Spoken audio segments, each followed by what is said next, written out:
Olá pessoal, tudo bem? Eu sou o professor Luciano e esse é o nosso canal Filosofia para Iniciantes. Hoje eu vou dar uma pausa nessa sequência de aulas transcritas que nós estamos fazendo acerca das aulas do nosso professor Cláudio Piano, no seu site Acervo Cláudio Piano, e vou passar por uma aula transcrita vinda do filósofo Gilles Deleuze, tá? Que é aulas ministradas por ele também aí nos anos 80, tá? Então essa é a primeira aula, é um curso sobre Leibniz, curso da Universidade Pública de Paris, fundada em 1968, né? Esse curso foi dado em 15 de 4 de 1980, né? E tem uma colocação aqui de Gerardo Ramírez, tá? Que deve ser ali a pessoa que organizou esses cursos do Deleuze, tá? Então fique com a gente aí. Se você ainda não curtiu o canal, curta, compartilha, se inscreva no canal aí para que a gente amplie mais esse nosso projeto e para que o YouTube saiba que esse projeto é importante aí para esse nicho de filosofia, da comunidade filosófica, tá? Para a gente poder aí chegar a mais estudantes de filosofia, tá? De filosofia, de áreas afins também, tem muitos alunos aqui, muitos colegas, muitos seguidores que fazem psicologia, história, enfim, outras áreas aí. Fique conosco, beleza? Vamos começar aí.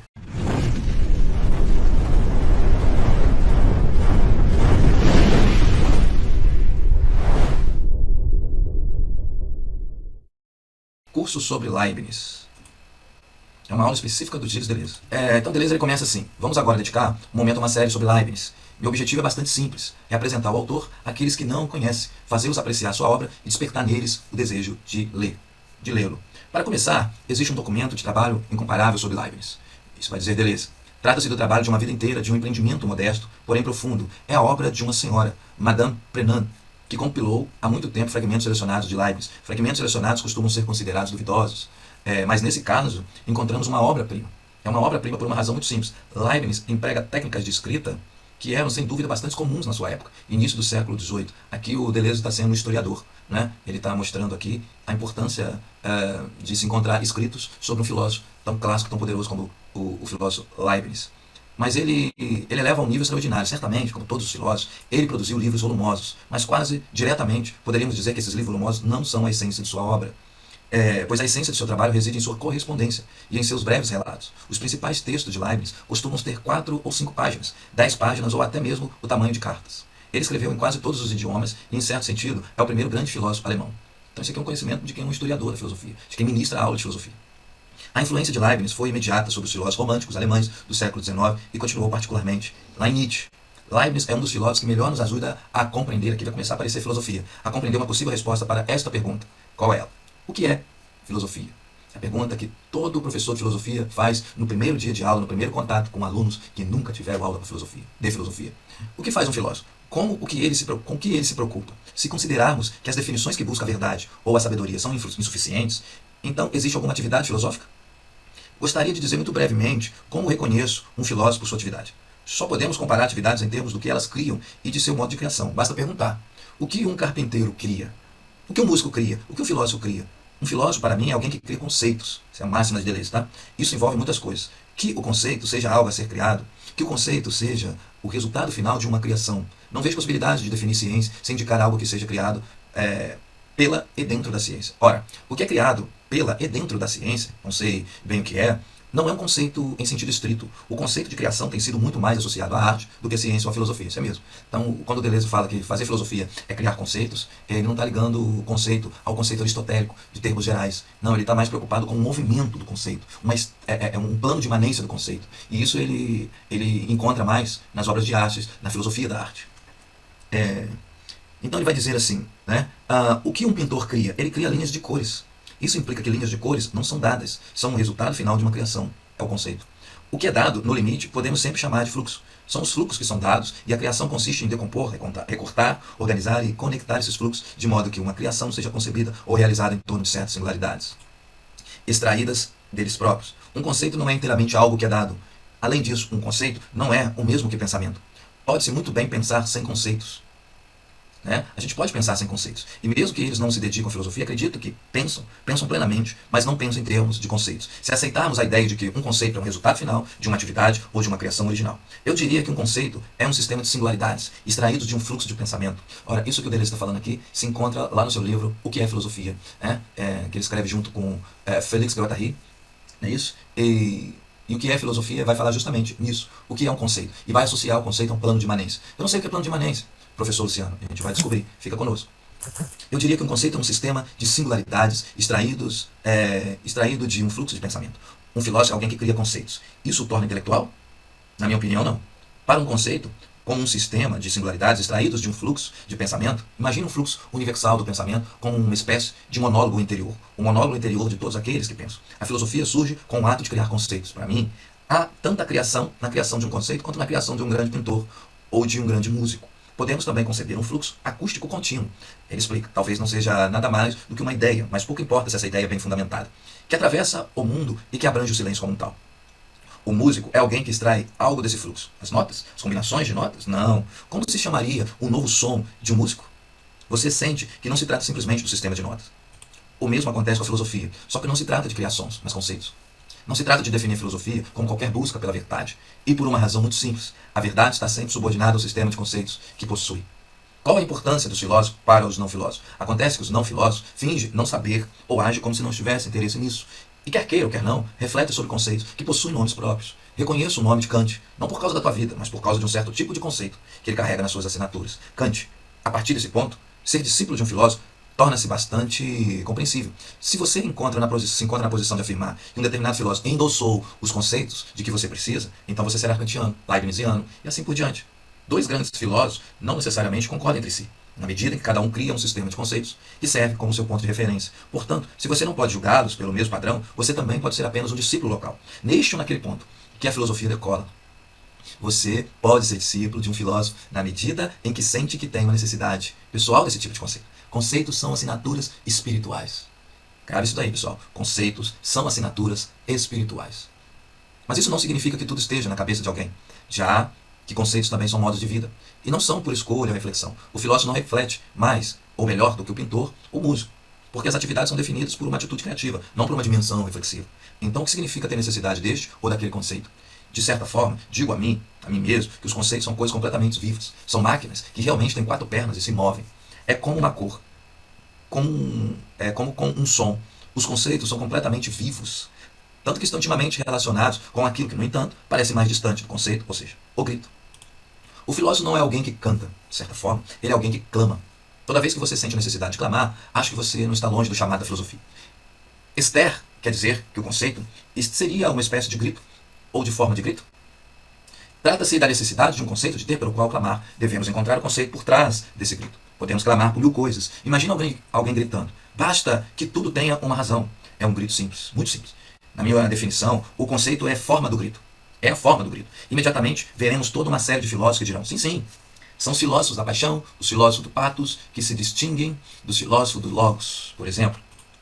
Kierkegaard baseia toda a sua filosofia em gritos fundamentais. Mas Leibniz pertence à grande tradição racionalista. Imagine Leibniz, há algo de assustador nele. Ele é o filósofo da ordem, mas ainda da ordem e da vigilância, em todos os sentidos da palavra vigilância. Acima de tudo, no primeiro sentido da palavra vigilância, ou seja, a organização ordenada da cidade. Ele pensa apenas em termos de ordem. Nesse sentido, ele é extremamente reacionário. Ele é o amigo da ordem. Mas, de forma muito estranha, nesse gosto pela ordem, e para estabelecer esta ordem, ele se entrega à criação de conceitos mais insana que a filosofia já testemunhou. Olha aí a posição que Deleuze coloca dos Leibniz, né? Alguém que poderia estar dentro dos limites do reacionário, mas que ao mesmo tempo cria conceitos. E isso é uma posição insana, né? De um reacionário racionalista criando conceitos. Nesse itinerário que Deleuze apontou da criação de conceitos, comparando com um músico, comparando com um artista, né? Conceitos desenfreados, mais exuberantes, os mais desordenados, os mais complexos, para justificar o que é. Basta que tudo tenha uma razão. De fato, existem 2 tipos de filósofos, se aceitarmos a definição de que a filosofia é a atividade de criar conceitos. Existe, por assim dizer, 2 polos. Aqueles que realizam uma criação de conceitos muito sóbria. Esses conceitos criam uma singularidade, que se distingue das demais, e, em últimas análises, vislumbram uma espécie de quantificação dos filósofos, que seriam classificados de acordo com o número de conceitos que cunharam ou inventaram. Se eu disser para mim mesmo, Descartes, trata-se de uma criação conceitual muito sóbria. Historicamente, sempre podemos encontrar uma tradição, encontrar toda uma tradição precursores, mas isso não exclui envolvimento, isso não exclui o envolvimento de Descartes no conceito de cogito, ou seja, uma proposição pode expressar um conceito. A proposição cartesiana, penso logo existo, é um conceito verdadeiramente inovador. É a descoberta da subjetividade, é a subjetividade pensante. E aí está assinada, Descartes. Certamente podemos também procurá-la em Santo Agostinho, embora ainda não estivesse pronta. Existe de fato uma história do conceito, mas está assinada, Descartes. Não foi Descartes quem rapidamente tornou ele tomou a iniciativa, podemos atribuir-lhe 5 ou 6 conceitos. É notável ter inventado 6 conceitos, mas é uma criação sóbria. Depois, aos filósofos exasperados. Para eles, cada conceito abrange um conjunto de singularidades. E então, eles sempre precisam de outros, sempre outros conceitos. Estamos testemunhando uma criação frenética de conceitos. O exemplo típico de Leibniz é de Leibniz. Ele está sempre criando algo novo. É isso que eu gostaria de explicar. Ele foi o primeiro filósofo a refletir sobre o poder da língua alemã em relação ao conceito. Como o alemão é uma língua eminentemente conceitual, e não por acaso também pode ser uma grande língua para gritar. É aquele lance de que se pode filosofar em alemão, em inglês e em francês. Gritar, múltiplas atividades, ele se aventurou em tudo. Um matemático muito bom, um grande físico, um jurista muito bom, inúmeras atividades políticas, sempre a serviço da ordem. Ele nunca para, o que é muito suspeito. Há uma visita de Leibniz a Spinoza. Ele é o anti-Leibniz. Leibniz o faz ler manuscritos. Podemos imaginar Spinoza exasperado se perguntando o que aquele sujeito quer. Mais tarde, quando Spinoza é atacado por Leibniz, este diz que nunca foi vê-lo de fato, que o fez apenas para observá-lo. Olha aí, abominável. Leibniz é abominável. Datas 1646, 1716. É uma longa vida abrangendo a totalidade das coisas. Há, finalmente, uma espécie de humor diabólico, eu diria, que seu sistema é bastante piramidal. Esse é um sistema leibniziano dito por Deleuze. O grande sistema de Leibniz possui muitos níveis. Nenhum desses níveis é falso. Eles se simbolizam mutuamente. E Leibniz foi o primeiro grande filósofo a conceber a atividade e o pensamento como um vasto processo simbólico. Assim, todos esses níveis simbolizam, mas estão todos mais ou menos próximos do que poderia ser provisoriamente chamado de absoluto. Ora, isso faz parte de sua obra. Dependendo de sua correspondência ou do público a quem se dirige, ele apresenta todo o seu sistema em um nível específico. Imagine que seu sistema seja composto por níveis mais ou menos contraídos ou mais ou menos expandidos. Para explicar algo a alguém, ele coloca em um determinado nível de seu sistema. Suponha que Leibniz suspeite que alguém em questão possui inteligência mediana. Muito bem, ele se deleita em colocá-lo no nível mais baixo de seu sistema. Se estivesse dirigindo alguém mais inteligente, ele salta para o outro nível. Como esses níveis fazem parte implicitamente dos próprios textos de Leibniz. Isso cria um problema significativo para os comentários. É complicado porque, na minha opinião, nunca se pode compreender verdadeiramente um texto de Leibniz sem antes entender o nível do sistema ao qual ele pertence. Por exemplo, há texto em que Leibniz explica o que, segundo ele, constitui a união da alma e do corpo. Bem, isso é para um correspondente ou outro. Para outro correspondente, ele explicará que não há problema com a união da alma e do corpo, já que o verdadeiro problema é a relação entre as almas. As duas coisas não são totalmente contraditórias, representam dois níveis do sistema. No entanto, se não avaliarmos a nível de um texto de Leibniz, teremos a impressão de que ele está constantemente se contradizendo, quando na verdade ele não está se contradizendo em nada. Olha a defesa de Deleuze a Leibniz. Leibniz é um filósofo muito complexo. Gostaria de dar títulos a cada parte do que eu vou propor. A primeira, chamarei de um pensamento divertido. Por que chamo de um pensamento divertido? Vai explicar Deleuze. Bem, porque entre os textos de Leibniz há um pequeno texto que o próprio Leibniz chama de pensamento divertido. Então, tenho a permissão do autor. Leibniz sonhava muito. Ele tinha um lado voltado para a ficção científica, absolutamente formidável. E constantemente imaginava instituições, tá vendo? O Deleuze vai, ele vai, como se diz, ele vai explorar, né? Ele vai tirar do filósofo aquilo que ele precisa para colocar em toda a sua filosofia da diferença. Então ele não é um Leibniziano. Ou ele o é no sentido em que ele explora as partes obscuras ou as partes ocultas que não são tradicionais na filosofia de Leibniz, dos pesquisadores, dos continuadores de Leibniz. Deleuze, ele entra em outro sistema e ele mostra que os caminhos labirínticos que ele usa, ele se utiliza para buscar extrair do filósofo aquilo que o filósofo ainda não pôde explorar, né? Então ele vai dizer que, deixa eu ver aqui atrás, e ele vai dizer aqui, ó.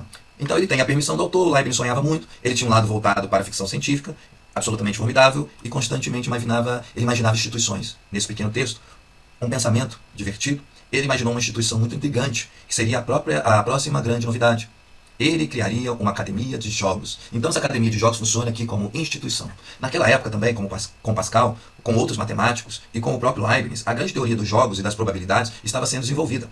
Leibniz é um dos maiores fundadores da teoria dos jogos. Ele era apaixonado pelos problemas matemáticos dos jogos. Ele próprio devia ser um grande jogador. Ele imagina essa academia de jogos, né, que apresenta como sendo, antes de começar simultaneamente. Por que simultaneamente? Já que dependendo da perspectiva de quem observa ou participa dessa instituição, ela será ao mesmo tempo uma seção da Academia de Ciências, um jardim botânico e zoológico, uma exposição mundial, um cassino onde se joga e uma força policial. Isso não é ruim. Ele chama isso de um pensamento divertido. Suponha que eu conte uma história. Essa história consiste em pegar um dos pontos centrais da filosofia de Leibniz e contá-lo como se fosse a criação de outro mundo.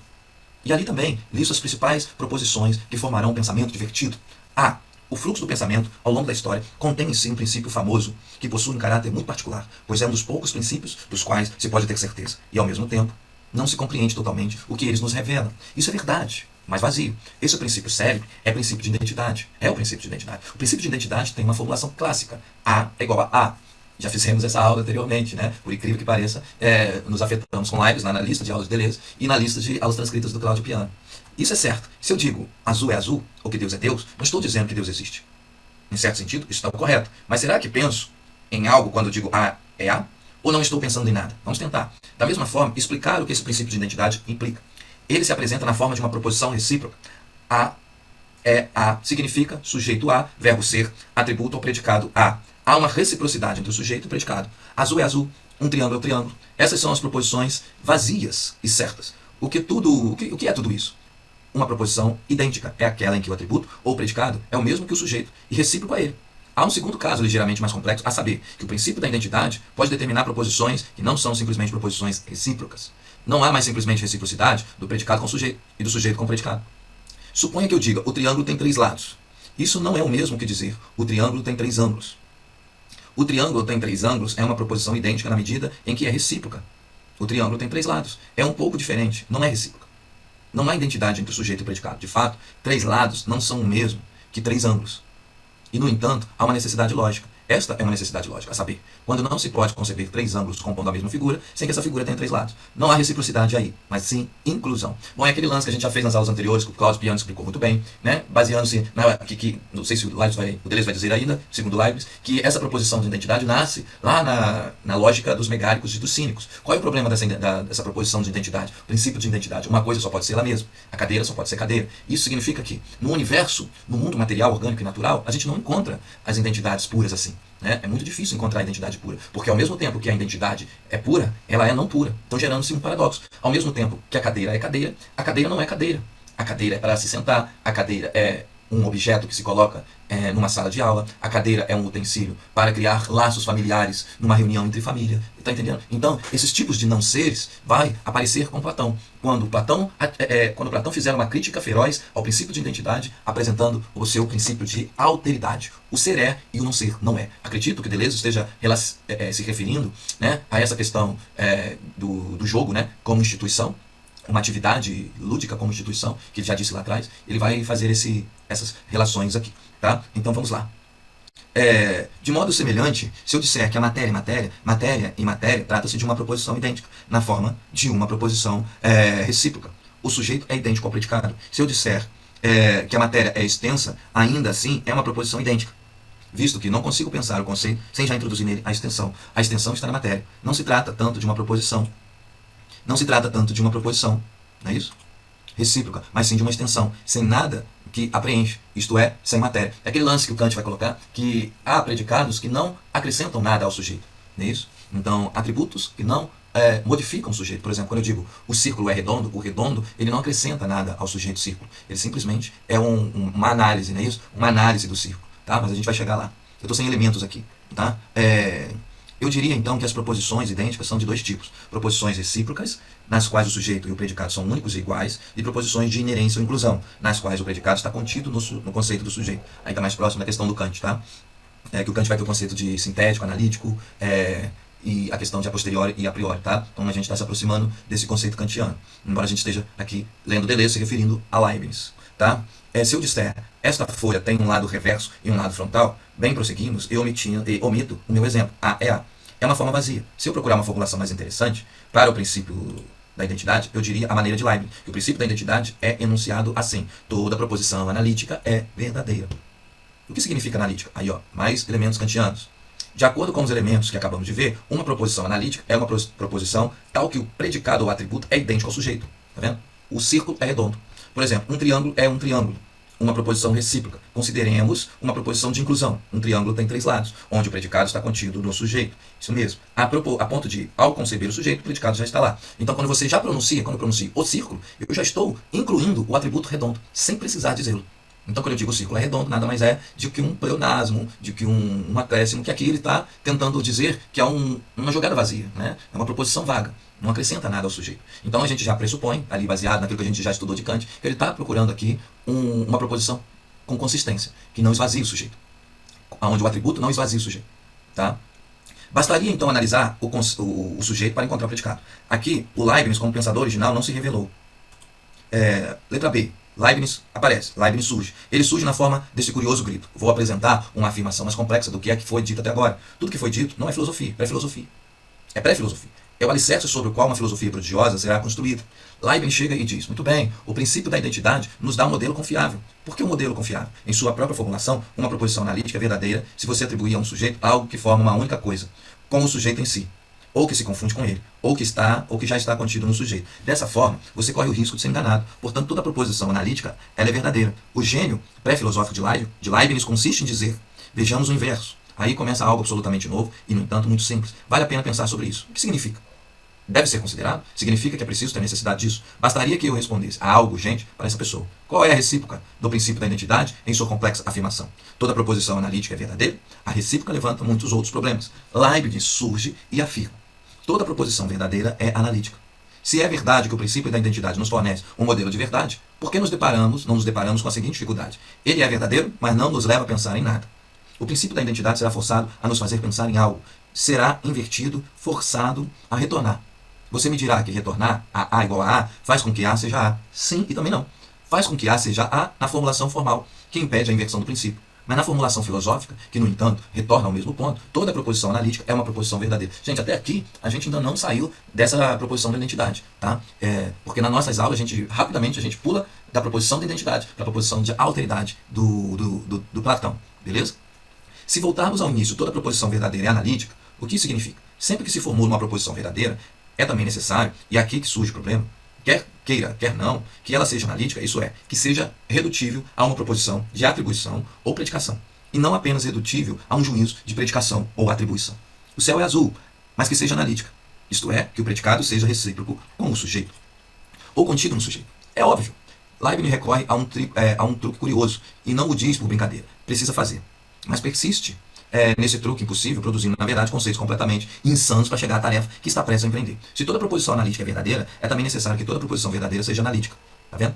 Então, ao mesmo tempo que eu estou apresentando A igual a A, se eu estou fazendo uma reflexão em cima, eu tenho que propor esses nuances, porque eu estou dentro de um limite lógico. Né? Não é totalmente óbvio que todo juízo possa ser reduzido a um juízo de atribuição. Não será fácil para ele demonstrar isso. Portanto, ele abarca numa análise combinatória. Como ele mesmo diz, fantástico. Porque não é óbvio. A caixa de fósforos está sobre a mesa. Eu diria, isso é um juízo de quê? Sobre a mesa é uma determinação espacial. Eu poderia dizer que a caixa de fósforos está aqui. Aqui é o quê? Eu diria que é um juízo de localização. Novamente, estou repetindo coisas muito simples, mas que sempre foram problemas fundamentais da lógica. É precisamente para sugerir que, aparentemente, nem todos os juízos assumem a forma de predicado ou atribuição. Quando digo o céu é azul, tem um sujeito céu e um atributo azul. Quando digo o céu está acima, ou eu estou aqui, localização no espaço é semelhante a um predicado? Posso formular formalmente o juízo, eu estou aqui, com um juízo do tipo, eu sou loiro? Não é certo que a localização no espaço seja uma qualidade. E 2 mais 2 igual a 4 é um juízo que normalmente chamamos de juízo de relação. Ou se eu disser, Pedro é menor que Paulo, trata-se de uma relação entre dois termos. Pedro e Paulo. Sem dúvida, estou focando essa relação em Pedro. Se eu disser Pedro é menor que Paulo, né, eu poderia igualmente dizer que Paulo é maior que Pedro. Onde está o sujeito? Onde está o predicado? Aqui reside precisamente o problema que a filosofia debate desde seu início. Desde que a lógica existe, questiona-se até que ponto o juízo de atribuição pode ser considerado a forma universal de todos os juízos possíveis, ou apenas um caso entre outros. Posso tratar menor que Paulo como um atributo de Pedro? Certamente que não. Não há nada de auto-evidente nisso. Talvez precisamos distinguir 2 tipos muito diferentes de juízo, a saber, os juízos de relação, juízo de localização, espaço-temporal e juízo de atribuição, e ainda outros, juízo de existência. Se eu disser Deus existe, eu posso traduzir formalmente isso como Deus é existente.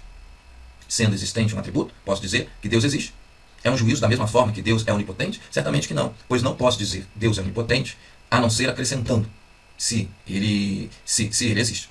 Se Deus existe, a existência é um atributo? Certamente que não. Veja, então, que ao propor que toda proposição verdadeira deva ser, de uma forma ou de outra, uma proposição analítica, isto é, idêntica, Leibniz ele se impõe uma tarefa muito difícil. Ele se esforça para mostrar que todas as proposições podem ser conduzidas ao juízo de atribuição, a saber, proposições que enunciam relações, proposições que enunciam existências, proposições que enunciam localizações, e que, em uma análise, existir está em relação com, pode ser traduzidas como o atributo equivalente do sujeito. A ideia de uma tarefa infinita deve surgir em sua mente. Suponhamos que Leibniz chega lá. Né? Que tipo de mundo surgirá? Que mundo curioso de fato? Que mundo é esse do qual posso dizer? Qual é a recíproco, não o inverso, que toda proposição analítica é verdadeira. Leibniz afirma que o outro princípio é necessário e que esse é a recíproca. Toda proposição verdadeira é necessariamente analítica. Ele lhe dará um nome muito bonito, o princípio da razão suficiente. Por que razão suficiente? Porque ele acha que está plenamente consciente do seu ponto. Tudo precisa ter uma razão. O princípio da razão suficiente pode ser enunciado da seguinte forma: tudo o que acontece a um sujeito, sejam determinações desse espaço, é necessário que azul esteja contido na noção do céu. Então, ele vai perguntar: é necessário azul esteja contido na noção do céu? Ele coloca: por que este é o princípio da razão? Aí a resposta que ele dá é a seguinte: porque se o é, tudo tem uma razão, sendo a razão precisamente a própria noção, na medida em que contém tudo o que acontece ao sujeito correspondente. A partir daí, tudo tem uma razão. Aí vai explicar o que é razão. Razão igual a noção do sujeito, na medida em que esta noção contém tudo o que se diz com certeza sobre esse sujeito. Eis o princípio da razão suficiente, que é precisamente o inverso do princípio da identidade. Está vendo que ele faz toda uma cartografia lógica, colocando a questão de estar contido no sujeito, de reciprocidade, para chegar àquilo que ele vai colocar no final, que é uma inversão do princípio da identidade. Então começamos agora, espero, né, pela quantidade de tempo que nós já perdemos aqui, felizmente, tentando esmiuçar essa relação de sujeito e atributo, né? Esperamos que agora tenhamos vencido a questão do princípio de identidade. Então vamos caminhando. Muito mais do que buscar justificativas abstratas, pergunto-me: que mundo curioso emergirá disso tudo? Um mundo com cores muito estranhas, que se eu retornar à minha metáfora da pintura, uma pintura assinada por Leibniz, toda proposição verdadeira deve ser analítica. Ou melhor, tudo que você afirma com certeza sobre um assunto deve estar contido na noção desse assunto. Sinta isso, já o está enlouquecendo. Sinta que isso já o está enlouquecendo. Ele tem a vida inteira para se dedicar a isso. O que significa essa noção? Está assinado por Leibniz. E olha que o Kant vai pegar isso aqui e vai potencializar, tá, gente? Ele vai falar do a priori, ele vai falar do a posteriori, ele vai falar da proposição sintética, né? Que é isso que eu estou tentando ver se esse curso do Deleuze aponta para esse fim. Mas tudo indica até agora que Deleuze está focado nessa empreitada do Leibniz em relação a esse princípio de identidade e tentar superar essa identidade. Foi o que me parece aqui que ele está tentando superar o princípio de identidade. Está assinado por Leibniz. Assim existe uma concepção hegeliana do conceito. Existe também uma concepção leibniziana. Então ele está dizendo aqui: se o Hegel concebe um conceito, o Leibniz também concebeu um tipo de conceito no mesmo itinerário. C. Então, mais uma vez, o meu problema é que tipo de mundo vai emergir e nesse pequeno C. Gostaria de começar a mostrar que, a partir daí, o Leibniz criará conceitos verdadeiramente alucinantes. É realmente um mundo alucinatório. Se vocês quiserem pensar sobre a relação da filosofia com a loucura, por exemplo, existem algumas páginas muito fracas de Freud sobre a relação íntima da metafísica com o delírio. Não se pode compreender a positividade dessas relações, a não ser por meio de uma teoria do conceito. E a direção que eu gostaria de seguir seria a relação do conceito com o grito. Gostaria que vocês sentissem essa presença de uma espécie de loucura conceitual nesse universo de Leibniz, conforme veremos a seguir, veremos surgir. E uma doce violência. Deixe-se levar por ela. Não se trata de argumentar. Compreendam a estupidez das objeções. Vou fazer um parêntese para complicar tudo isso. Vocês sabem que existe um filósofo posterior a Leibniz que disse que a verdade é as dos juízos sintéticos? Apareceu justamente o que eu já havia, como se diz, que eu havia evidenciado, né? Então eu fui vidente aqui já avançando para vocês o que essa aula poderia, aonde essa aula poderia chegar. E acabou de chegar. Aqui o Deleuze colocando: vocês sabem que existe um filósofo posterior a Leibniz que disse que a verdade é as dos juízos sintéticos? Tá vendo? Então a gente estava no princípio da identidade, nos atributos, na lógica da identidade, né? Na proposição da identidade, que nas aulas do Cláudio, que a gente já postou, fala lá das escolas dos cínicos e dos megáricos, que é a primeira escola de lógica ali que vai trabalhar com isso. Os cínicos e os megáricos trabalham, eles vivem praticando dentro dessa lógica da identidade várias memes, várias anedotas, né, que colocam as pessoas comuns em situações vexaminosas, em situações de reflexões profundas, de bugs mentais, simplesmente por fazer práticas usando a lógica da identidade. E essa lógica da identidade, essa proposição da identidade, estava até agora dentro de uma proposição analítica. Vamos voltar aqui para a gente ver. Cadê a questão analítica? Cadê? Aqui, ó. Proposição analítica é verdadeira. Então, aqui mostra a questão que o Leibniz tentou superar. Bom, vocês sabem que existe um filósofo posterior a Leibniz que disse que a verdade é dos juízos sintéticos. Ele se opõe a Leibniz. Tudo certo. O que isso pode causar? Trata-se de Kant. Não se trata de dizer que eles discordam entre si. Quando digo isso, estou atribuindo a Kant um novo conceito, que é o juízo sintético. Era necessário inventar esse conceito e foi Kant quem o inventou. Dizer que os filósofos se contradizem é uma afirmação fraca. É como dizer que Velasco discorda de Giotto. Nem sequer é verdade. É um absurdo. Toda proposição verdadeira deve ser analítica, isto é, de tal forma que atribua algo a um sujeito. E esse atributo deve estar contido na noção do sujeito. Vejamos um exemplo. Não pergunte se é verdade. Pergunte o que significa. Vejamos um exemplo de uma proposição verdadeira. Uma proposição verdadeira pode ser uma proposição elementar referente a um evento que ocorreu. Vejamos os exemplos do próprio Leibniz. César cruzou o Rubicão. Essa é uma proposição, é verdade. Ou temos razões muito fortes para supor que seja verdade. Outra proposição, Adão pecou. Eis uma proposição totalmente verdadeira. O que você quer dizer com isso? Veja que todas as proposições escolhidas por Leibniz, como exemplos fundamentais, são proposições baseadas em eventos. Ele não está se propondo a uma tarefa fácil, né? Uma tarefa fácil. Ele vai nos dizer o seguinte: como essa proposição é verdadeira, também é necessário, quer você goste ou não, que o predicado cruzar o Rubicão, se a proposição for verdadeira, esteja contido na noção de César. Não César como tal, mas na noção de César. A noção do sujeito contém tudo o que acontece no sujeito. Isto é, tudo que é dito do sujeito com a completa certeza. Em Adão pecou, o pecado, naquele momento, pertence à noção de Adão. Cruzar o Rubicão pertence à noção de César. Eu diria que aqui, Leibniz introduz um de seus primeiros grandes conceitos, o conceito de inerência. Tudo o que é verdadeiramente dito sobre algo é inerente à noção desse algo. Este é o primeiro aspecto, ou desdobramento da noção, da razão suficiente. Letra D, quando dizemos isso, não podemos mais parar. Quando começamos com o domínio do conceito, não podemos parar. No reino dos gritos, há um famoso grito de Aristóteles. O grande Aristóteles, que aliás exerceu uma forte influência sobre Leibniz, profere uma belíssima fórmula, em que uma passagem da metafísica também é necessária para parar Anankestenai. É um grande grito. É o filósofo diante do abismo da interconexão dos conceitos. Leibniz enlouqueceu. Ele não para. Por quê? Se revisitar a proposição se tudo que é atributo a um sujeito deve estar contido na noção de sujeito. Mas o que você atribui com certeza a qualquer sujeito no mundo, seja César, basta atribuir uma única coisa com certeza para que você perceba com horror que a partir desse momento você será forçado a incluir na noção do sujeito não apenas a coisa que você lhe atribuiu com absoluta certeza, mas a totalidade do mundo inteiro. Por quê? Em virtude de um princípio bem conhecido que não é de forma alguma o da razão suficiente. É o simples princípio da causalidade. Como, em última análise, o princípio da causalidade se estende ao infinito. Essa é a sua propriedade. E é um infinito muito particular, pois na verdade alcança o indefinido. Ou seja, o princípio de causalidade afirma que tudo tem uma causa, o que é muito diferente de tudo ter uma razão. No entanto, a causa é uma coisa, e essa, por tua vez, é uma causa, etc, etc. Posso fazer o mesmo? Ou seja, que toda causa tem um efeito, e este efeito, por sua vez, é a causa dos efeitos. Trata-se, então, de uma série definida de causas e efeitos. Que diferença haveria entre razão suficiente e causa? Compreendemos isso bem. A causa nunca é suficiente. Basta dizer que o princípio da causalidade postula uma causa necessária, mas não uma causa suficiente. Basta distinguir entre causa necessária e a razão suficiente. O que as diferencia de qualquer outra evidência? Bem, vai dizer o Deleuze, sobre Leibniz. A causa de uma coisa é sempre outra coisa. A causa de A é B, a causa de B é C, tá vendo? E assim por diante. Então começa a aparecer que outro princípio que não é de identidade, A igual a A. Então a causa de A é B, a causa de B é C, e assim por diante. Uma série indefinida de causas. A razão suficiente não é inteiramente diferente da própria coisa. A razão suficiente para uma coisa é a noção da coisa. Assim, a razão suficiente expressa a relação da coisa com a sua própria noção, enquanto a causa expressa a relação com a coisa, da coisa com algo mais. É algo transparente. Letra E. Se você disser que tal evento está abrangindo pela noção de César, então cruzar o Rubicão está abrangindo pela noção de César. Você não pode parar por aí. Parar em que sentido? É que, de causa em causa, de efeito em efeito, é agora a totalidade do mundo que deve estar abrangida pela noção de tal sujeito. Isso se torna muito curioso. O mundo penetra no interior de cada sujeito, ou de cada noção do sujeito. De fato, cruzar o Rubicão é uma causa. Essa causa em si possui múltiplas causas.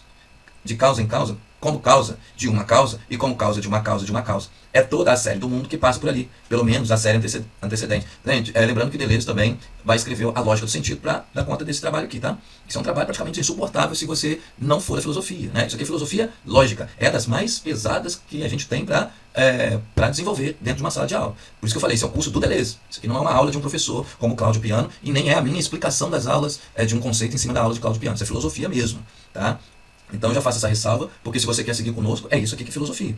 E isso é Deleuze, hein? E não é nem Deleuze nos seus livros, é Deleuze nas suas aulas. Deleuze está dando curso assim. Ele está falando dessa forma. Ele vai dizer, se eu me detiver nos principais efeitos, o estabelecimento de um império romano, por exemplo, por sua vez, o Império Romano tem seus efeitos. Então, dependeremos diretamente do Império Romano, de causa em causa e de efeito em efeito. Não se pode dizer que tal evento está abrangido pela noção de tal sujeito, sem dizer que a partir desse momento o mundo inteiro está abrangido pela noção de tal sujeito. Porque ele está dizendo que esse é o problema da lógica do sujeito e da lógica da noção do sujeito. Ele abrange todas as coisas em relação à causa, que acaba você adentrando no infinito de causalidade, de efeitos, e que aí acaba entrando o mundo todo no sujeito. Olha aí a questão lógica. Então tem que haver uma porta para se fechar, tem que haver um limite. É isso que, e aí vai entrar o Kant, com juízos sintéticos. Tá? É isso que vai entrar. Porque a pergunta do Kant, logo no início, da crítica da razão pura, é: existe juízos sintéticos a priori, anterior à experiência? Será que existe? Porque até então, e aqui em Leibniz, todo juízo ele que é anterior, né? Existe juízo sintético a priori, anterior à experiência, porque todo juízo sintético que a gente está vendo aqui vai ser produzido a partir da experiência da causalidade dos efeitos, né? Então é isso. Então, por exemplo, quando eu digo o círculo é redondo, eu estou no juízo analítico, de identidade. Agora, quando eu digo o círculo interfere na quântica do sujeito, então isso já é um juízo sintético. Por quê? Porque eu precisei experimentar. Então ele está perguntando, Kant, existem juízos sintéticos a priori? Ou seja, então ele vai dizer que os juízos analíticos é que são a priori. Os juízos analíticos é que são a priori, são anteriores à experiência. Porque os juízos analíticos são de razão. Entendemos aqui. O juízo analítico, A igual a é um juízo de razão, Leibniz é um racionalista, e esse princípio de identidade é um princípio a priori, anterior à experiência.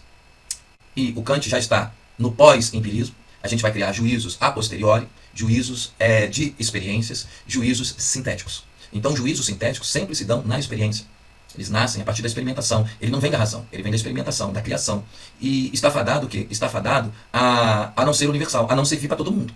E o Kant quer o quê? Ele quer um juízo sintético a priori, ou seja, ele quer um conceito, ele quer que se fale de algo que se refira a todas as pessoas. Ou seja, ele quer, por entendimento aqui, salvar a experiência. Porque a gente entendeu que a experiência não nos dá, quem estuda o empirismo, a experiência não nos dá uma proposição universal. Só quem faz isso é a razão. A experiência só te dá experiências singulares e praticamente experiências tardias, né? Experiências contingentes, que acontecem aqui, amanhã pode ser de outro jeito, depois de amanhã de outro jeito. Então, por exemplo, eu beijo na boca hoje, é um tipo de beijo, amanhã eu beijo outro tipo, porque está dentro do cômputo do tempo da transformação. Então, os juízos sintéticos, eles estão fadados à experimentação, à experiência, ao fluxo temporal. E os juízos analíticos, eles são secos, eles são racionais, mas aí não tem contato com a experiência.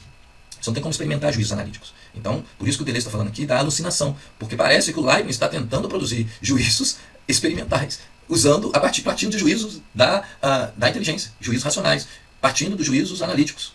Porque senão Kant não vai aparecer na história da filosofia fazendo essa pergunta, justamente logo essa. Existem juízos sintéticos a priori? Existem conceitos da experiência que possam ser universais? Eu posso ultrapassar a relação de tempo e espaço pela experiência? Sem passar pela razão? É essa a pergunta do Kant. Tá? Então vamos continuar aqui. Deixa eu ver quantos minutos nós temos. Nós temos aqui, acredito que 1h03. É isso? Então vamos lá mais um pouquinho. Né? Ele vai dizer assim, se eu disser, segundo o princípio da razão suficiente, que o que acontece a tal sujeito, e o que ele diz respeito pessoalmente, portanto, o que ele atribui com certeza, de olhos azuis, cruzar o Rubicão, etc., pertence à noção do sujeito, isso está abrangido por essa noção do sujeito, você não pode parar por aí. É necessário dizer, então, que esse sujeito contém o mundo inteiro. Não se trata mais do conceito de inerência ou de inclusão, trata-se do conceito de expressão, que para Leibniz é um conceito fantástico. Leibniz expressa isso da seguinte maneira, a noção de sujeito expressa a totalidade do mundo. A sua própria travessia do Rubicão se estende infinitamente para trás e para frente, através da dupla interação de causa e efeito. Mas agora é hora de falarmos por nós mesmos, independentemente do que nos aconteça ou do significado do que nos acontece. Basta dizer que cada noção do sujeito contém ou expressa a totalidade do mundo. Ou seja, cada um de vocês, cada um de mim, é quem expressa ou contém a totalidade do mundo. Tá vendo? Há uma noção aqui, ainda difícil de entender, quem não tem uma leitura, está começando agora aqui, não vai saber isso, mas há uma noção aqui de produzir conceitos universais a partir da experiência. Os conceitos universais a gente consegue, a partir da proposição de identidade, a partir do juízo de razão, né? A gente pode conter o mundo inteiro dentro do sujeito, a gente está dentro da questão racional, tá? Mas está faltando aqui uma nuance de experimentação, está faltando um pouco de empirismo aqui, né? A gente está sentindo aqui a falta do conhecimento empírico e dos juízos empíricos, né? Ou seja, da indução e não da dedução. Tá? A gente está sentindo falta aqui. Então vamos lá, né? Ele vai dizer aqui, deixa eu ver se eu não passei, Leibniz expressa isso da seguinte maneira, a noção do sujeito expressa a totalidade do mundo. Sua própria travessia do Rubicão se estende infinitamente para trás e para frente, através da dupla interação de causa e efeito. Mas agora é hora de falarmos por nós mesmos, independente do que nos aconteça ou do significado do que nos acontece. Basta dizer que cada noção do sujeito contém ou expressa a totalidade do mundo, ou seja, cada um de vocês, cada um de mim, é quem expressa ou contém a totalidade do mundo, como César, nem mais nem menos. Isso se complica por quê? Grande perigo. Se cada noção individual, se cada noção do sujeito expressa a totalidade do mundo, isso significa que existe apenas um sujeito universal, e que você, eu, César, não seremos nada mais do que aparências desse sujeito universal. Aí a questão do sujeito universal também tem a questão aqui de juízo a priori. Seria possível dizer, haveria apenas um sujeito que expressa o mundo. Por que Leibniz não poderia dizer isso? Ele não tinha escolha, seria uma contradição. Tudo que ele havia feito anteriormente com o princípio da razão suficiente, aonde isso o levaria, na minha opinião, foi a primeira grande reconciliação entre o conceito e o indivíduo.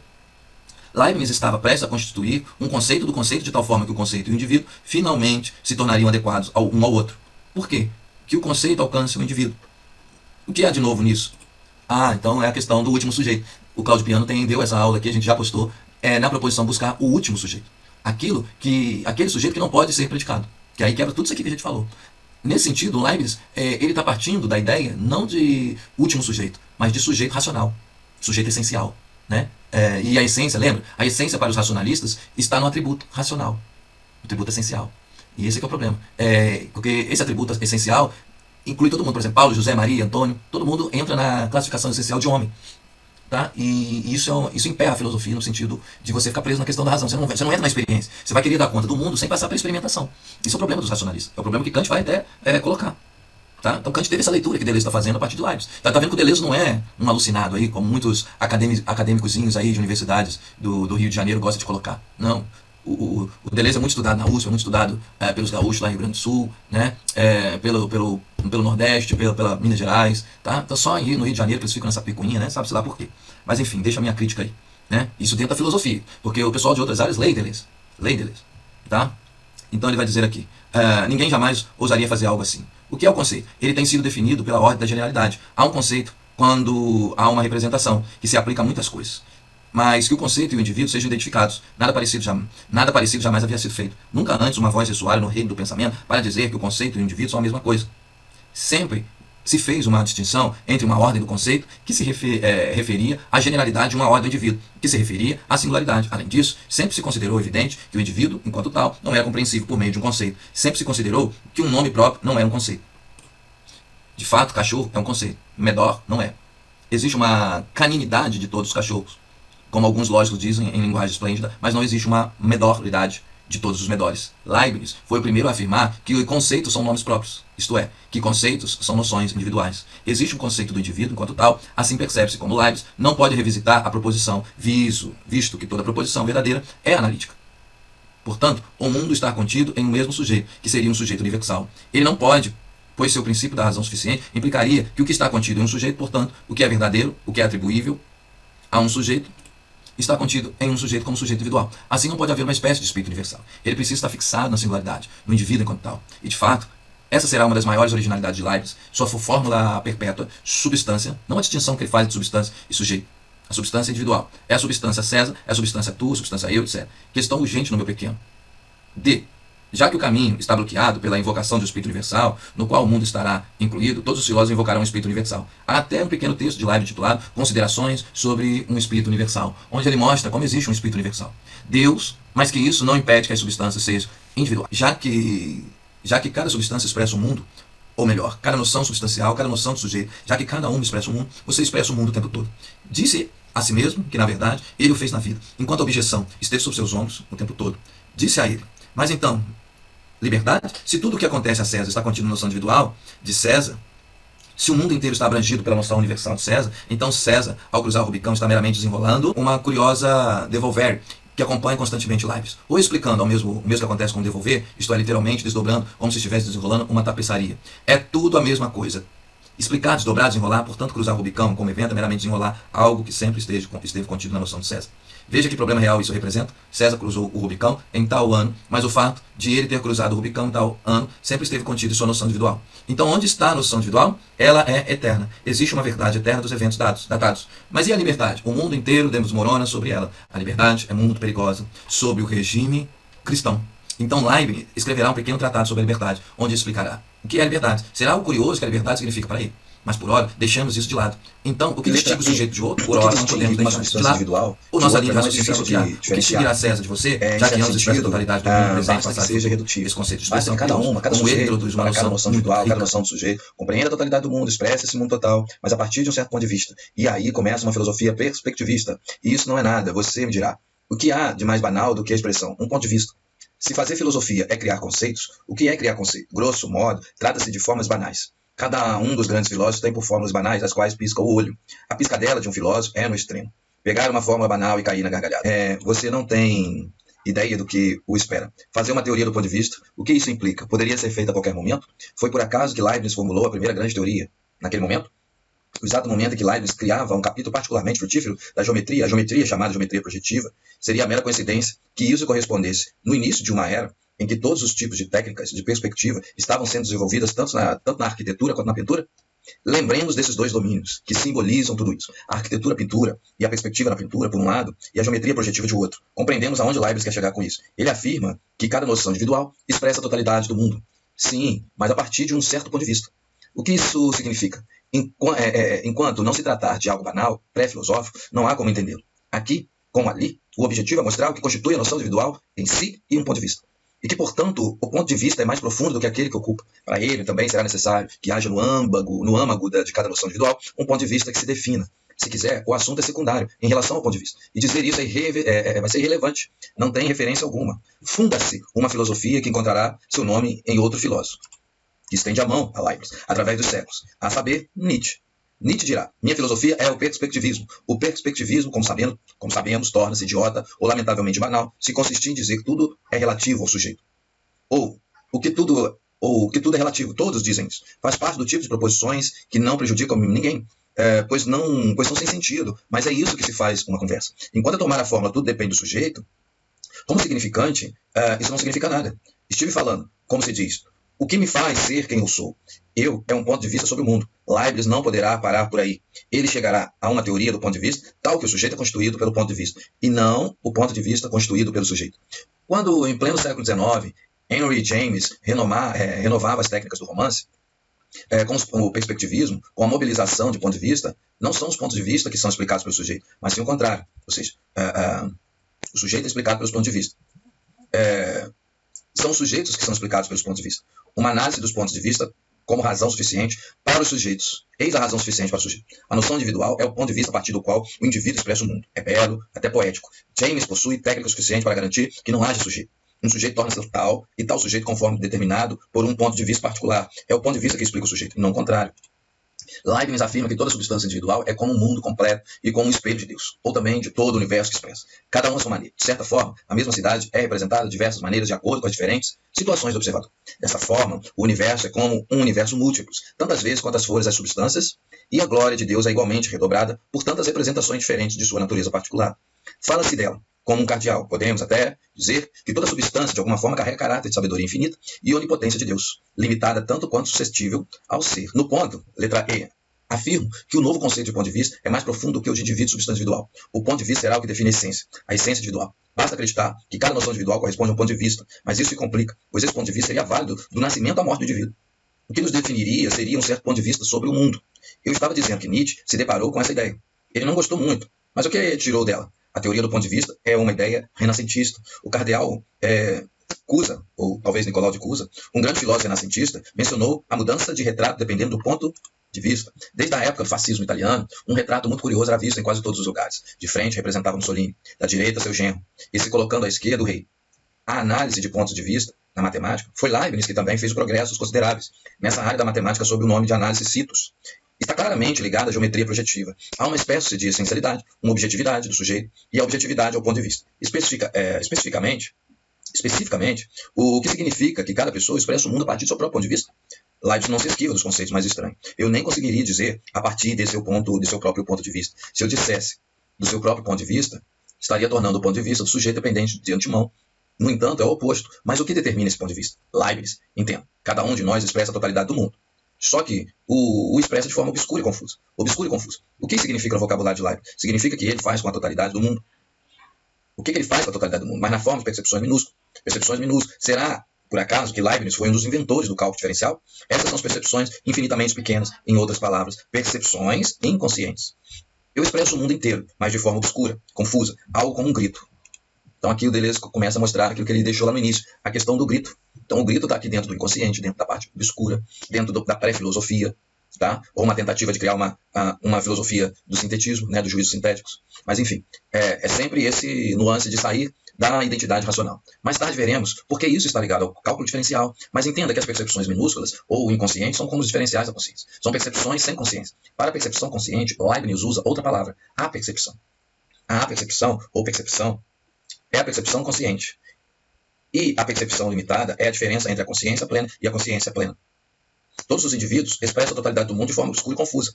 Então, o que distingue um ponto de vista de outro? Em contraste, existe uma pequena porção do mundo que eu expresso de forma clara e distinta.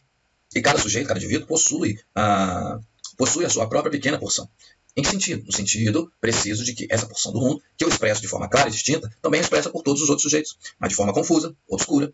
O que define meu ponto de vista é como uma espécie de projetor que, no murmúrio do mundo escuro e confuso, preserva a zona limitada de expressão clara e distinta. Por mais fracos sejamos, por mais significantes sejamos, temos nosso pequeno truque. Até a miséria pura tem seu pequeno mundo. Não expressa muito com clareza e distinção, mas possui sua pequena porção. Os personagens de Beckett são indivíduos. Tudo é confuso, murmúrios. Eles não entendem nada, são esfarrapados. Há o grande murmúrio do mundo. Por mais lamentáveis que sejam com a sua lata de lixo, eles possuem a sua pequena zona. O que o grande Molloy chama de minha propriedade. Ele não se move mais. Ele tem seu pequeno gancho. E um raio de 1 metro com seu gancho empilha seus mecanismos, a sua propriedade. Esta é a zona clara e distinta que ele expressa. Tudo está lá. Mas essa zona é mais ou menos grande, e mesmo isso não é certo, mas nunca é a mesma. O que é o ponto de vista? Ou, o que é que o ponto de vista faz? Trata-se da proporção da região do mundo expressa de forma clara e distinta por um indivíduo em relação à totalidade do mundo expressa de forma obscura e confusa. Esse é o ponto de vista. Leibniz tem uma metáfora que adora. Estamos perto do mar e ouvimos as ondas. Escutamos o mar e ouvimos o som de uma onda. Ouço o som de uma onda, portanto, tenho uma apercepção. Distingo uma onda.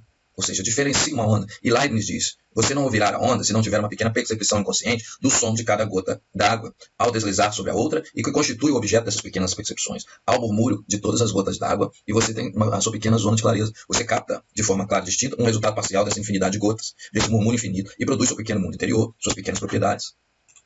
Cada noção individual tem seu próprio ponto de vista. Isto é, a partir desse ponto de vista, ela extrai do mundo a totalidade e expressa uma certa porção de expressão clara e distinta, considerando dois indivíduos. Vamos pegar dois indivíduos aqui, Paulo e José. Temos dois casos. Ou suas zonas não se comunicam de forma alguma e não simbolizam mutuamente, não há apenas comunicações diretas, podemos conceber que existam analogias, e nesse momento, um deles não tem nada a dizer. Ou é como dois círculos que se intersectam. Há uma pequena zona comum onde podemos fazer algo juntos. Leibniz pode então afirmar com grande força que não existe duas substâncias individuais idênticas, nem duas substâncias individuais que tenham o mesmo ponto de vista ou que possuam exatamente a mesma zona de expressão clara e distinta. E finalmente, a brilhante percepção de Leibniz. O que definirá a zona de expressão clara e distinta que possui?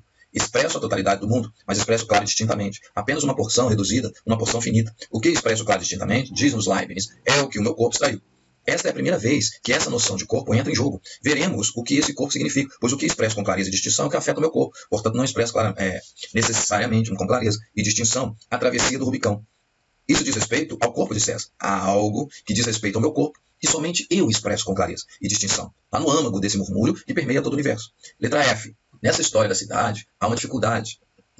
Existem diferentes pontos de vista, muito bem. Esses pontos de vista pré-existe ao sujeito. Nele situado, muito bem. Nesse momento, o segredo do ponto de vista é matemático, geométrico, e não psicológico. Pelo menos é psicogeométrico. Leibniz é um homem de conceitos, não um homem de psicologia. Mas tudo me leva a dizer que a cidade existe fora dos pontos de vista. No entanto, em minha história do mundo expresso na forma como está distribuído. O mundo não tem existência fora do ponto de vista que o expressa. O mundo não existe em si mesmo. O mundo é apenas a expressão comum de todas as substâncias individuais. Mas o expresso não existe fora daquilo que expressa. O mundo não existe em si mesmo. O mundo é apenas o que é expresso. O mundo inteiro está contido em cada noção individual. Mas só existe nessa inclusão. Não tem existência fora dela. É nesse sentido que Leibniz frequentemente, e não por culpa própria, se alinha com os idealistas. Não há mundo em si mesmo. O mundo existe apenas nas substâncias individuais que o expressam. É a expressão comum de todas as substâncias individuais. É a expressão de todas as substâncias individuais, mas o que é expresso não existe fora das substâncias que o expressam. Este é um verdadeiro problema. Isso é Deleuze contando. O que distingue essas substâncias, já que elas sempre expressam o mesmo mundo, mas não expressam a mesma porção de clara e distinta. É como um jogo de xadrez. O mundo não existe. Esta é uma complicação do conceito de expressão. O que essa dificuldade final produzirá? Ainda é necessário. Todas as noções individuais expressem o mesmo mundo. Então é curioso. É curioso porque, em virtude do princípio da identidade, que nos permite determinar o que é contraditório, isto é, o que é impossível, A não é A. Isto é contraditório. Por exemplo, círculo quadrado. Um círculo quadrado é um círculo que não é um círculo. Portanto, com base no princípio da identidade, posso ter um critério para a contradição. Segundo Leibniz, posso demonstrar que 2 mais 2 não pode ser igual a 5. Posso demonstrar que um círculo não pode ser quadrado. Contudo, no nível da razão suficiente, a questão é ainda mais complexa. Por quê? Porque Adão, que não era pecador, e César, que não cruzou o Rubicão, não são como um círculo quadrado. Adão, que não era pecador, não é contraditório. Considere como ele tentará preservar a liberdade, mesmo estando em uma situação extremamente desfavorável para fazê-lo. Não é totalmente impossível. César poderia ter escolhido não cruzar o Rubicão, enquanto um círculo não pode ser quadrado. Ali não há liberdade. Assim, mais uma vez, nos encontramos encurralados. Mais uma vez, Leibniz está prestes a apresentar um novo conceito de todos os seus conceitos extravagantes. Esse será, sem dúvida, o mais extravagante. Adão poderia ter existido sem pecado. Portanto, em outras palavras, as verdades regidas pelo princípio da razão suficiente não são a mesma natureza que as verdades regidas pelo princípio da identidade. Por quê? Porque as verdades regidas pelo princípio da identidade são tais que sua contradição é impossível. Ou seja, você contradizendo é impossível. Você não pode fazer uma base de contrariação aqui. Então, as verdades regidas pelo princípio da razão suficiente têm uma contradição possível. Adão sem pecado é possível. Isso é o mesmo que, segundo Leibniz, distingue entre verdades chamadas de essência e verdades chamadas de existência. As verdades de existência são tais que suas contradições são possíveis. Como Leibniz resolverá essa última dificuldade? Como ele poderá sustentar que tudo que Adão fez está contido desde o princípio em sua noção individual e, portanto, que Adão sem pecado é possível? Ele parece preso, encurralado. E o que é delicioso, porque nesse aspecto os filósofos são um pouco como gatos. É quando encurralados que se libertam, ou como peixe. É o próprio conceito que se torna um peixe. Ele vai nos dizer o seguinte, que Adão sem pecado é perfeitamente possível, assim como César não ter cruzado o Rubicão. É possível. Tudo isso é possível, mas não aconteceu, porque sendo possível em si mesmo é incompossível. Olha aí mais um conceito leibniziano, o conceito de incompossíveis. Eis que temos, então, Leibniz criando esse estranho conceito, né, de incompossibilidade. O que está aparecendo aqui é o que ele já tem falado, né? Ou seja, tudo que contém o sujeito, mesmo baseando em atributos que não são de identidade, mas são próximos da identidade. Vou dar um exemplo. A porta é porta. Então eu posso dizer, no lugar de colocar a porta, eu posso dizer objeto que abre e fecha. Então quando eu digo objeto que abre e fecha, ainda estou dentro da necessidade da identidade, mas não da identidade pura. Mas ainda é identidade. Só que essa identidade que não é pura, e que ainda é identidade, abarca outros elementos que não estão contidos no sujeito. Não estão contidos no sujeito enquanto nomes, mas estão contidos no sujeito enquanto substância individual, enquanto indivíduo. Enquanto nome, palavra não, mas enquanto substância individual, sim. Então eu tenho infinitas possibilidades de dizer a mesma coisa do indivíduo. Basta eu puxar isso do mundo. Por quê? Porque não são só nomes, são existências também. Porta que abre e fecha. Eu coloquei aqui, ó, a porta que abre e fecha, ou objeto que abre e fecha, de madeira. Tá vendo? Eu não saí do sujeito, embora eu esteja colocando outros elementos ali como atributo. Mas eu ainda estou dentro do princípio de identidade. Quando eu digo o círculo é redondo, eu estou dentro do princípio de identidade. Então aqui vai chegar num ponto que ele vai entrar em contato com o contrário, a contradição. Por exemplo, a bola, o círculo é quadrado. Quando eu digo o círculo é quadrado, esse quadrado está nessa infinidade de mundos, mas de uma forma oculta, como ele colocou ali.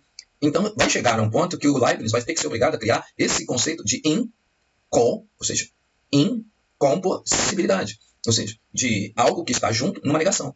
Incompossibilidade. Eu estou tentando explicar porque o conceito de incompossíveis não aparece aqui. Isso é Deleuze dando aula. Tá? No nível dos existentes, não basta que algo seja possível para existir. Tá vendo? Vamos repetir. No nível das existências, ou dos seres existentes, não basta que algo seja possível para existir. A possibilidade, ela é junto. Ela não é uma obrigatoriedade que faz com que o indivíduo exista. Tá? Então a possibilidade ali é quase como um entrave da existência. Então uma coisa sou eu, outra coisa é uma coisa que eu sou possível de ser. Ou uma coisa sou eu, outra coisa é uma possibilidade de ser eu. É isso que a gente está tentando encaixar dentro dessa relação leibniziana, tá? Que o Deleuze já colocou como um jogo. Um Adão sem pecado, na medida em que é possível como tal, é incompossível com o mundo existente. Adão poderia ter evitado pecar? Sim, mas sob a condição de que tivesse outro mundo. Veja como a inclusão do mundo dentro da noção individual e do fato de que algo mais era possível reconcilia repetidamente com a noção de compossibilidade. A ideia de um Adão sem pecado como parte de algum outro mundo. Um Adão sem pecado teria sido possível, mas este mundo não era o escolhido. É incompatível com o mundo existente. É compossível apenas com outros mundos possíveis que ainda não vieram a existir. Por que este mundo veio à existência? Leibniz explica o que, segundo ele, é a criação dos mundos por Deus. E vemos claramente por que esta é a teoria dos jogos. Deus, em sua compreensão, concebe uma infinidade de mundos possíveis, só que esses mundos possíveis não são necessariamente componíveis entre si, já que é Deus quem escolheu o melhor. Ele escolhe o melhor dos mundos possíveis. E descobrimos como o melhor dos mundos possíveis implica um Adão pecador. Por quê? Isso será assustador.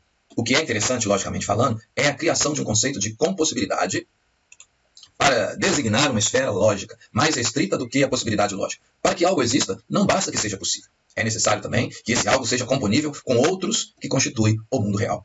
Em uma famosa fábula da monadologia, Leibniz afirma que as noções individuais não têm portas nem janelas.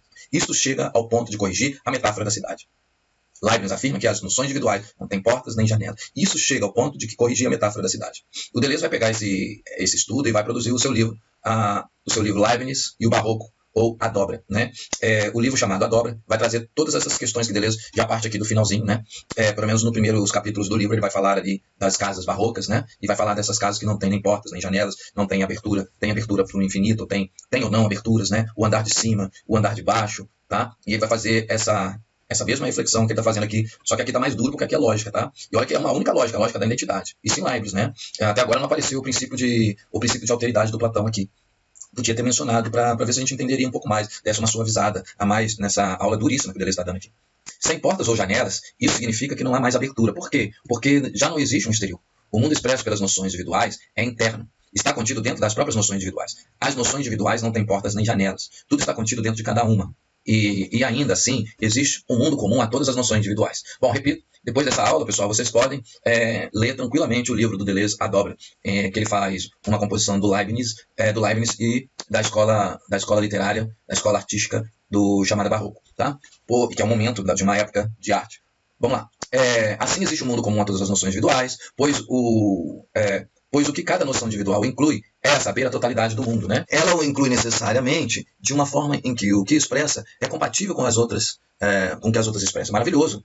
É um mundo que não há comunicação direta entre os sujeitos. Entre César e você, entre você e eu, não há comunicação direta. E como diríamos hoje, cada noção individual é programada de tal forma que o que expressa forma um mundo comum com o que as outras expressam. Este é um dos últimos conceitos de Leibniz, harmonia pré-estabelecida. Pré-estabelecida nesse sentido, né? Porque é uma harmonia absolutamente programada, é uma ideia do autômato espiritual. E, simultaneamente, a era de ouro dos autômatos no final do século XVII. Cada noção individual é como autônomo espiritual, ou seja, o que ela expressa é interno a si mesmo. Não possui portas nem janelas, sendo programada de tal forma que o que expressa é compatível com o que as outras expressam. O que fiz hoje aqui foi meramente uma descrição do mundo de Leibniz, e apenas uma parte dele. As seguintes noções foram então sucessivamente esclarecidas: razão suficiente, inerência, inclusão, expressão ou ponto de vista, e incompossibilidade. Beleza, pessoal? Espero a gente ter aí enfrentado essa aula belíssima do Deleuze sobre Leibniz, o que ele acabou de falar. Ele fez uma descrição do mundo de Leibniz, mas uma parte do mundo, não falou muito da monadologia, mas segue a gente aí, que eu vou fazer isso com bastante aulas do Deleuze, que eu vou deixar o link aqui para vocês acessarem também no site, onde tem todas as aulas que o Deleuze ministrou dessa forma aqui, que o Cláudio Piano também fazendo uma intertextualidade com o seu interlocutor, né, que é o Deleuze, também faz em sua escola ali, no seu acervo Cláudio Piano. Fica conosco, curta aí, dê o seu joinha, compartilhe, por favor, para melhorar aí a visibilidade. Agradecer a todos os 310 colaboradores aí do nosso canal. Estamos juntos, o canal está crescendo devagar, é filosofia, né? A gente não tem nenhuma pretensão aqui de ficar com 1 milhão de inscritos, a gente só quer que tenha pessoas consistentes aqui que gostem de filosofia e passe isso adiante. Um abraço, até